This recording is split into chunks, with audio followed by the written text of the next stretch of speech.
Bonjour et bienvenue dans Transition Story, le podcast qui vous raconte comment vos territoires opèrent leur transition écologique, économique et sociale. Je suis Patrick Longchamp, journaliste à l'écodessolutions.info et au fil de ces épisodes, je vais vous raconter l'histoire de ces territoires où des hommes et des femmes travaillent au quotidien à faire émerger une dynamique qui, grâce à tous, peut à long terme changer la donne. Je les questionne sur le pourquoi cela fonctionne ou pourquoi cela ne fonctionne pas, comment faire émerger une dynamique collective afin que 1 plus 1 égale 3, avec pour objectif de vous inspirer et d'inspirer d'autres territoires. Passer de l'entre-soi à l'entre-tous, permettre une bonne articulation du genou, voilà mon objectif. Bienvenue dans ce nouvel épisode, bienvenue dans Transition Story. Voilà, un nouvel épisode dans Transition Story. Aujourd'hui, nous allons évoquer le bien manger, se nourrir, une bonne alimentation, une agriculture durable sur notre territoire. Et aujourd'hui, pour évoquer cette fonction vitale, se nourrir, j'ai la joie d'accueillir Aurélie Dumont, chef de projet et chargée de mission agriculture et nutrition en Angers-Loire Métropole. Aurélie Dumont, bonjour. Bonjour.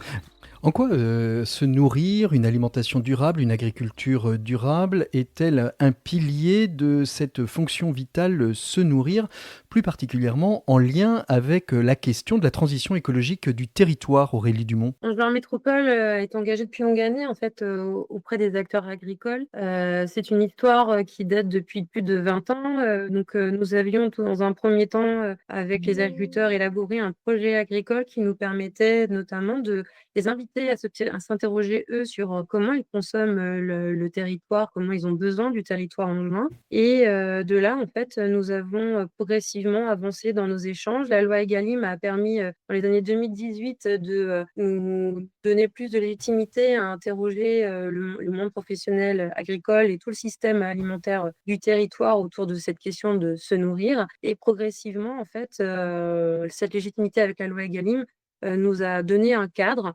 donc nous invitant notamment à agir sur les cantines publiques, vous le disiez, pour atteindre notamment 50% de produits durables et de qualité, dont 20% au moins en produits bio, de lutter contre le gaspillage alimentaire, de limiter donc l'usage des plastiques à usage unique. Et progressivement, tous ces objectifs sont venus s'inscrire dans la démarche des assises de la transition écologique.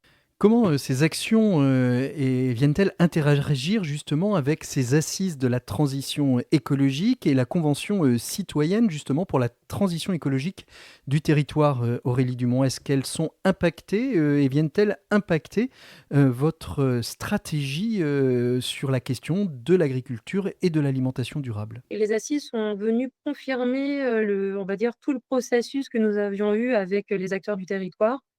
Puisque dès 2019, nous avions initié une démarche avec les acteurs du système alimentaire angevin pour justement élaborer une stratégie qui s'appelle donc le projet alimentaire territorial. Et en fait, il s'est avéré que voilà, les attentes des habitants étaient conformes, je dirais, à la Mmh. stratégie que nous avions élaborée avec les acteurs, on va Alors, dire, privés, associatifs, que nous avions mobilisés.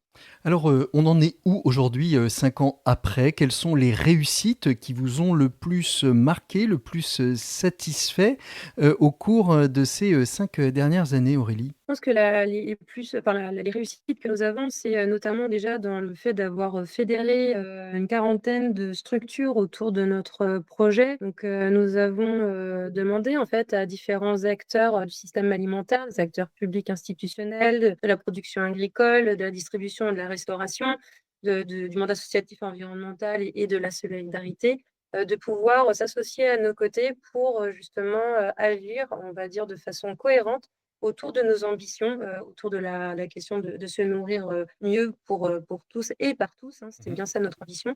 Et donc en fait, nous avons réussi à les structurer autour, de cette charte et chacun se sont engagés à leur dimension, pour justement remplir, nos ambitions. Mmh. Et donc après, bien sûr, on a donc décliné plusieurs, actions, opérations, notamment en matière, parce qu'un des premiers enjeux, c'est bien sûr de pouvoir, maintenir l'agriculture sur, notre territoire. Pour maintenir l'agriculture, eh bien, il faut aussi penser au renouvellement générationnel, de nos agriculteurs. Et donc ça, c'est un gros enjeu, hein, à l'échelle, française, c'est la même problématique.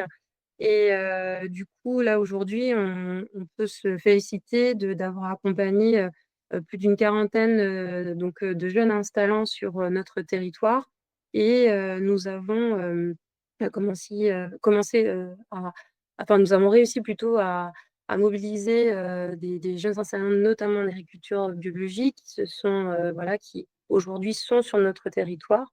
Et ce qui nous a permis notamment d'augmenter les surfaces, en agriculture biologique, du territoire. On est à peu près aujourd'hui à 18 de notre surface agricole utile quand, hier on était à 14. Mmh. Donc c'est plutôt une belle réussite quand on voit que, la filière en agriculture biologique a été un peu malmenée ces dernières années. Et donc nous, on n'observe pas forcément ce phénomène, et c'est notamment lié, justement à toute la mobilisation que nous avons pu avoir, auprès de ces professionnels et avec l'aide de tous nos partenaires. Mmh. Aurélie, comment est-ce qu'on fait alliance? Comment on travaille avec, tous ces partenaires, que ce soit des partenaires privés, des partenaires publics, que ce soit des élus, des territoires, pour, finalement, que tout le monde, travaille, au même diapason et dans le même sens? Bah, je pense que justement ça a été, déjà la loi Egalim, à un moment, a légitimé l'intervention de l'action publique. Et mais surtout ce qui nous a vraiment permis d'avancer ensemble, c'est le fait qu'on ait élaboré ensemble cette feuille de route, à horizon 2030 avec, 5 orientations, clés, qui a été co-rédigée en fait avec notamment la chambre d'agriculture, mais voilà, à nouveau, une cinquantaine d'autres acteurs du territoire. Et qui visait notamment à donc préserver, développer et valoriser une agriculture durable et résiliente tournée vers le territoire, à renforcer les stratégies territoriales et les organisations économiques, à Mmh. favoriser l'accès aux produits locaux, et durables, et accompagner le changement des comportements des mangeurs, Mmh. le fait de pouvoir valoriser nos savoir-faire locaux, et puis à organiser l'accessibilité, sociale, de l'alimentation pour tous, qui est aussi un enjeu, important pour la collectivité. Alors l'agriculture traditionnelle, nos agriculteurs dans nos campagnes, c'est super, il faut continuer, mais je vois aussi, poindre dans vos documents, quelques initiatives sur la question de l'agriculture urbaine. Qu'est-ce que ça veut dire? Est-ce qu'aujourd'hui, nos toits, nos parcelles, de foncier, sont appelés à devenir, des lieux où on va pouvoir cultiver, la terre, planter, des arbres et faire de la ville, une ville nourricière? Effectivement, l'idée, ça a été, donc déjà l'agriculture urbaine, l'idée c'était de rapprocher en fait, l'acte de production au plus près des habitants. Donc on a quand même eu la chance, sur notre territoire d'avoir un territoire agricole, très diversifié. Plus de 50 de notre territoire, est agricole.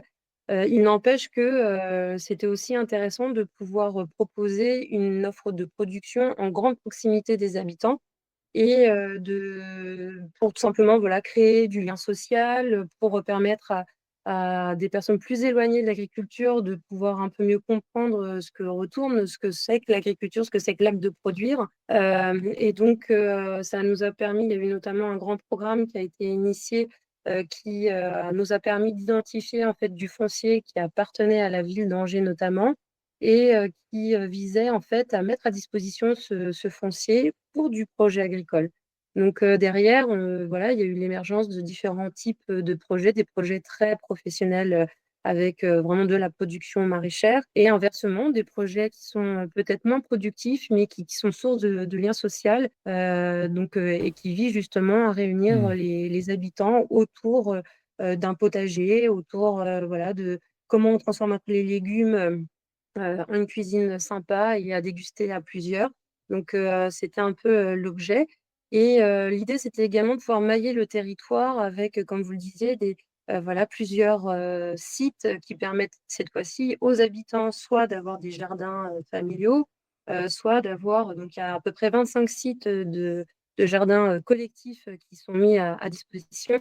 Il y a plusieurs formes, il y a des jardins partagés, des jardins en pied d'immeuble, il y a des bacs, cultivés.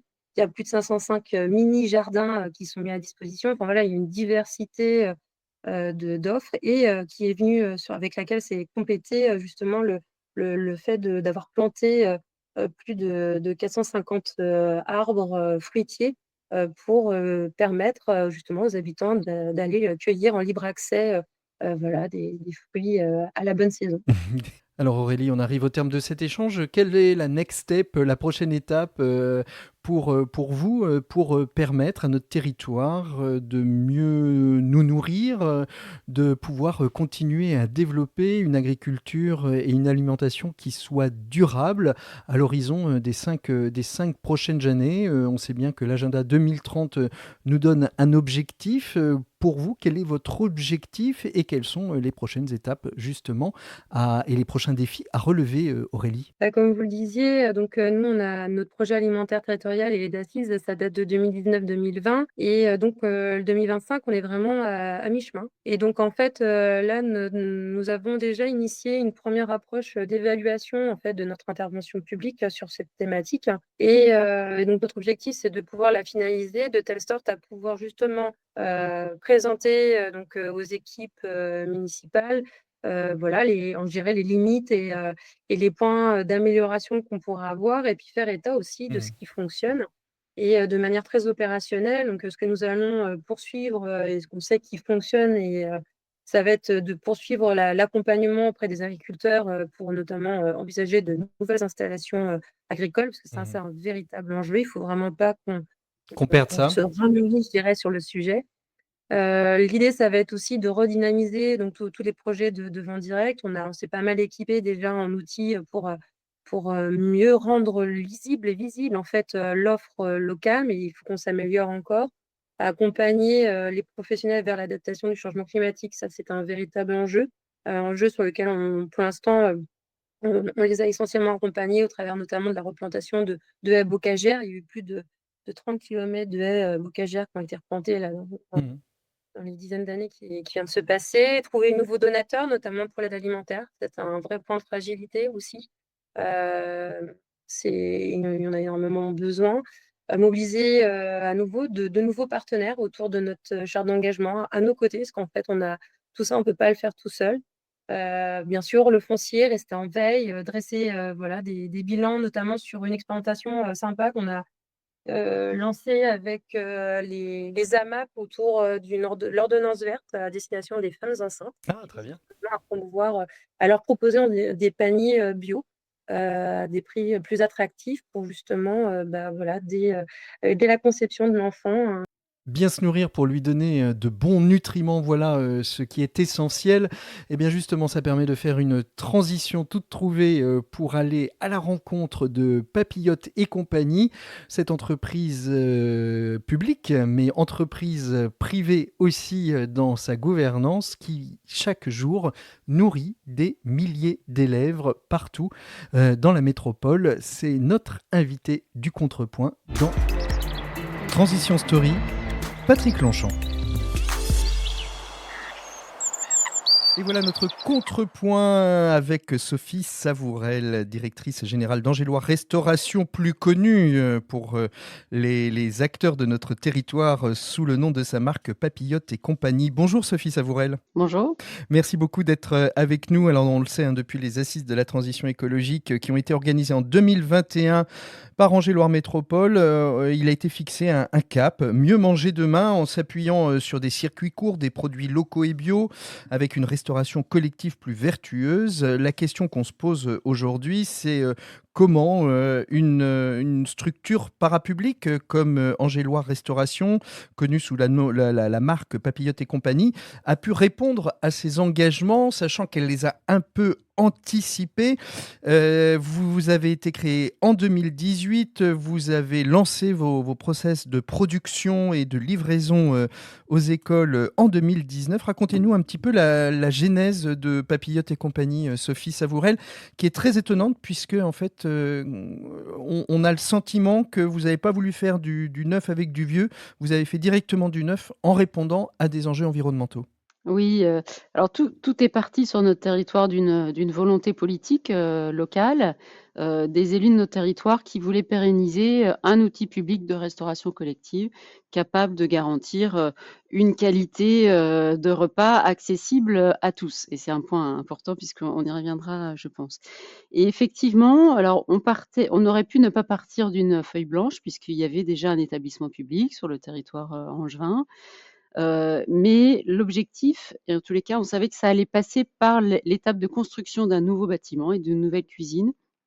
Et donc on s'est dit à ce moment-là: «Bah, écoutez, regardons les choses et modernisons l'ensemble de nos process», et en commençant par, modifier le statut juridique d'ailleurs de Mmh. notre structure pour améliorer la gouvernance et mieux donner la main aux communes à qui appartient notre Oui, société, parce Angélois Restauration. Oui, parce qu'Angelo Restauration, enfin Papillote et compagnie est une société anonyme. Ce choix, en quoi est-ce qu'il favorise justement, au-delà de la gouvernance, favorise-t-il le dynamisme et la capacité de répondre aux enjeux, aux 3 enjeux, hein, qui est d'être un acteur responsable, de limiter le gaspillage et puis, de limiter, les plastiques, tout en nourrissant bien nos chères têtes blondes? Alors c'est vrai que Angélois Restauration est une société anonyme, avec, le détail près qu'elle appartient aux communes. Donc nos actionnaires sont les communes, de l'agglomération, d'Angers qui, nous confient leurs prestations avec l'actionnaire majoritaire qui est la ville d'Angers, évidemment puisque ça représente, 95 de notre actionnariat, et donc c'est vraiment, les élus du territoire, hein, qui ont la main, qui sont actionnaires de notre société, et ça nous donne en fait notre statut de société anonyme nous donne une agilité, l'agilité du privé pour mener notre mission de service public, et ça a été très précieux dans l'ensemble des transformations qu'on a conduites, Mmh. et notamment notre transition, la transition écologique finalement de nos modes de production, qu'on a réussi à conduire en quelques années. Mmh. Alors, vous avez, dans vos statuts, dès le départ, posé, cette question, de la réduction donc, du gaspillage, mais aussi de travailler avec, des acteurs, locaux, de travailler avec du bio. Mmh. Hem, comment, ça veut dire quoi? Ça veut dire qu'à un moment donné, il faut aussi reprendre son bâton de pèlerin, aller à travers le territoire, reconstituer une filière d'approvisionnement, là où peut-être, et excusez-moi, pour ces acteurs-là, mais où les Pomona et autres acteurs du territoire du gros ne faisaient peut-être pas le taf que vous souhaitiez pour Papillote et compagnie? Ça suppose en fait de vouloir réduire son empreinte, écologique, en matière de restauration collective. Ça suppose d'agir sur plusieurs axes. Effectivement, il y a, l'axe soutien aux filières, agricoles locales, et de savoir se donner aussi le temps. C'est-à-dire qu'on aurait pu se dire du jour au lendemain: «Ben, on va passer de 10 de bio à 60 de bio, en 2 ans», donc à marche forcée. Mmh. C'était pas le souhait, hein, sur le territoire angevin. Le souhait, c'est d'y aller progressivement pour y aller en même temps que nos filières, agricoles, locales, pour leur permettre finalement, elles aussi, de se transformer, et le passage en bio, typiquement, ça peut pas se faire du jour au lendemain, vous le savez Non, non, bien. non, c'est bien. Il y a C'est des ça entre agréments, il faut 3 voilà, et 10 ans, hein. Déjà, rien que pour rendre la terre, c'est ça, en tout à fait. capacité d'être en appellation bio. Et vous voyez, à Angers, ça ne nous intéresse pas de faire du bio qui vient de l'autre bout de la terre. Nous, ce qui nous intéresse, c'est de faire du bio, qui vient, en proximité, et donc aujourd'hui, on a, 55 de nos achats, qui sont faits, dans un rayon de 150 kilomètres autour de notre cuisine, centrale. Donc Mmh. c'est, voilà, des achats, locaux. Il y a du bio dedans en majorité, mais pas que. Il y a aussi du conventionnel parce que, la réalité de nos filières agricoles aujourd'hui, c'est qu'il y a du bio et il y a aussi, du conventionnel, et il y a du conventionnel, Mmh. de qualité, en particulier, également. Donc, voilà, en tous les cas, des engagements qui ont été pris sur ce sujet de la qualité des approvisionnements, dans le cadre du projet alimentaire territorial, et les élus ont dit, donc, quand ils ont pris cette décision, en 2021, la qualité des approvisionnements, de Papillote et compagnie devrait être à 80 de produits, locaux et 50 de produits bio en 2030. Donc D'accord, en donc laissant 8 ans pour faire, cette pour progression, et vraiment pour donner, voilà, le temps aussi aux filières, agricoles de se préparer et de, se transformer. Mmh. Alors on le disait, votre réflexion, elle est aussi, dans, les outils de production. Zéro plastique, c'est un des enjeux. Alors évidemment, on voit tout de suite le potentiel de plastique, dans les bacs, de restauration, mais pas que. Comment est-ce que vous avez pensé votre système, d'approvisionnement, de production, de distribution pour rester dans cette, question de la durabilité, répondre à vos enjeux? Qui sont Mmh. aussi, rappelons-le, hein, des enjeux, de posés, lors, des assises de la transition écologique et dans les différentes, feuilles de route, dont celle, Se nourrir, que nous étudions aujourd'hui. C'est ça. Alors effectivement, nous souhaitions, donc là je me positionne en 2021-2022, devenir, une des premières cuisines centrales de France, zéro plastique. Ce qui nous intéressait, c'est réduire l'impact environnemental et l'impact sur la santé des enfants. On Mmh. voulait préserver la santé des enfants. Vous savez que le plastique, génère, des perturbations, Endocrinienne, endocriniennes, les fameuses notamment. PFA Heu qui restent dans l'organisme assez longtemps, dit-on. C'est ça. Donc, on a commencé par, nous transformer nous-mêmes Mmh. et ensuite, on incite nos fournisseurs à réduire eux aussi les emballages et notamment les emballages plastiques. Mais on a commencé par nous-mêmes, donc on a d'abord en septembre 2019 supprimé, sur la table des enfants dans les, restaurants scolaires à Angers, la vaisselle plastique et on a, mis de la vaisselle en verre, des verres en verre, enfin on est revenu un peu Comme comme avant, avant, j'ai quoi. envie de dire. C'est ça. Et puis, à l'occasion de notre déménagement dans notre nouvelle, cuisine centrale, on a décidé donc, de supprimer les barquettes, alimentaires, en plastique à usage unique au profit de bacs inox. Et c'est là où en fait le fait d'avoir été, une société publique locale nous a aidés, c'est qu'on a été très innovants puisque aujourd'hui, depuis le 1er janvier 2025, c'est interdit en France, en restauration, collective, de servir et de cuisiner, dans du plastique. Mmh. Mais quand on se repositionne, en 2021, au moment de la construction, de notre cuisine et de penser, nos futurs process de production, en fait, le marché était pas du tout prêt. Donc on a passé un marché d'innovation avec un industriel français, Bourgeat, Mmh. qui était le leader, en matière de distribution de contenants en inox, sur le territoire français. Et donc, on a innové avec eux, donc voilà, le service, recherche et développement, de la société Matfer Bourgeat est venu, longtemps à Angers pour, innover avec nous, répondre à nos attentes, écouter nos attentes, produire, des prototypes de les tester. Nous, on les a testés, en cuisine, on les a testés en livraison, on les a testés en service et en fait, on a fait des retours, d'expérience, auprès de la R&D de chez Matfer Bourgeat pour améliorer le produit Ouais. et du coup, voilà, on a pu, et aujourd'hui on dispose d'un bac inox dernière génération, dans le sens où il est ergonomique et il présente une garantie de sécurité alimentaire, par un système de vide d'air partiel, voilà, qui nous garantit, parce que la sécurité alimentaire, c'est notre Mmh. sujet numéro 1 en restauration collective. On nourrit tous les jours 14 500 enfants du Et, sé- territoire et, angevin. sécu- et sé- et sécurité au travail aussi, pour éviter qu'on se brûle avec les... Oui, Parce que c'est important, hein, la sécurité, on en parle souvent, tout à fait. la qualité de vie au travail et de la sécurité au travail. Oui. Ce qui est très intéressant, c'est que vous avez été dans l'innovation, vous avez finalement, et on en parle de temps en temps, hein, de la création de cette filière du réemploi et du vrac, la reuse économie, comme on l'appelle aujourd'hui. Finalement, vous avez créé, à l'échelle de ce territoire, une filière, j'ai envie de dire, de vrac et de réemploi pour l'ensemble de vos clients, en fait.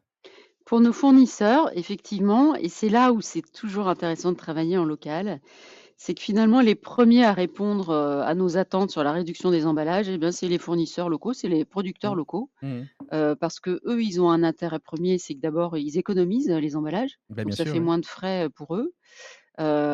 Et donc les premiers, ça a été vraiment, nos fournisseurs, en produits laitiers, typiquement, les yaourts, ou les fromages blancs, ça a été, les producteurs de viande, hein. On a un partenariat historique sur le territoire angevin avec des éleveurs, des basses vallées angevines et voilà et donc on a réussi avec ces 1ers finalement producteurs locaux à mettre en place des Alors, systèmes de vrac et de réduction des emballages et puis voilà, ça s'essaime après, Alors, je vois petit le à temps, petit. je vois le temps qui passe. Sophie, vous m'excuserez, Oui, j'ai d'autres questions. D'abord, comment est-ce qu'on embarque les enfants dans tout ça? Parce qu'on dit toujours, et c'est un de mes grands dadas, la notion du faire alliance, c'est-à-dire mettre tout le monde autour de la table. Et je pense que c'est un peu ce que vous avez fait. Comment est-ce qu'on embarque, au-delà de les sensibiliser au non-gaspillage, hein, mais comment est-ce qu'on embarque les enfants dans cette co-construction parce que finalement, en définitive, c'est eux qui vont manger. Donc, la cantine, on sait bien ce que c'est, hein, c'est Berck en général, hein. Donc, comment on les non. embarque dans cette aventure? En fait, la nourriture, c'est magique, hein, parce qu'il y Ouais. a quand même beaucoup de plaisir autour de la nourriture, hein. On n'est pas français pour rien quand même, et donc évidemment, on a, beaucoup de séances, d'initiation au goût, mais on a aussi, tout un système d'évaluation, d'appréciation, de prise en compte de la vie des enfants. Vous voyez, une nouvelle recette chez Papillotes et compagnie, elle est systématiquement Tester? testée Ah. par les petits testeurs. On a un partenariat avec des centres de loisirs à Angers et autres communes, d'autres communes pour lesquelles on travaille, et donc tous les mois, il y a un groupe d'une dizaine d'enfants qui vient goûter les nouvelles recettes, et du coup, donc ils goûtent avec, évidemment, leur bouche et leurs papilles, mais avec leurs yeux, avec leur nez, avec leurs mains également, et donc on évalue, et il faut que les enfants valident avant qu'on puisse aller, Oh, plus loin, chouette. et donc ils n'ont pas du tout le même palais que nous, hein. Les Mmh. enfants, ils n'ont pas la même attente, et donc c'est vraiment très, très riche, et on améliore nos recettes, grâce à nos petits testeurs. Ah, c'est On chouette ça. note aussi tous les jours, on note, l'appréciation des enfants. Mmh. On a une note sur 4, et vous voyez notre note moyenne, elle est de 3,43 Ouais, sur sur 4. 4. Elle a jamais été si haute, Mmh.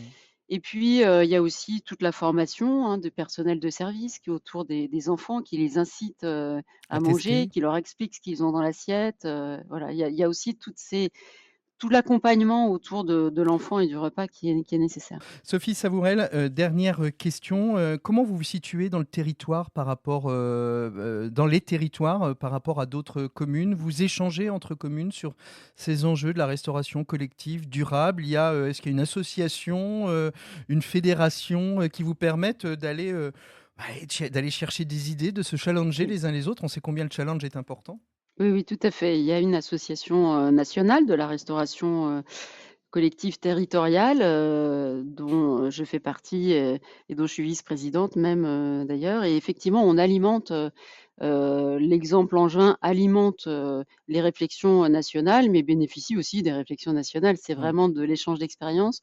On en a besoin pour faire avancer, la question de la restauration collective en France, et redorer un peu son blason, Mmh. qui est pas toujours, voilà, les parents d'élèves ou Ah non, on a peuvent du avoir, une traumatisme, hein, quand mauvaise même. expérience passée de la restauration, mais ça a quand même vraiment changé, et c'est vrai que nous, sur le plan national à Angers, en tous les cas, on est quand même très en avance sur, ces questions de la réduction de l'impact, écologique, notamment la suppression des plastiques, hein, Mmh. puisqu'on évite, à notre toute petite échelle, 34 tonnes de plastique par an, Eh oui. ce qui est quand même, non négligeable, et puis comme on a fait notre transition zéro plastique avant les autres, bah, on a aussi essuyé les plâtres, donc voilà, ce qui a été difficile pour nous, Ce qu'on eh disait, bien, on hein, le partage c'est aux autres ça. pour leur éviter de voilà. Votre échec bénéficie aux autres pour leur permettre d'aller un petit peu plus vite dans cette transition écologique.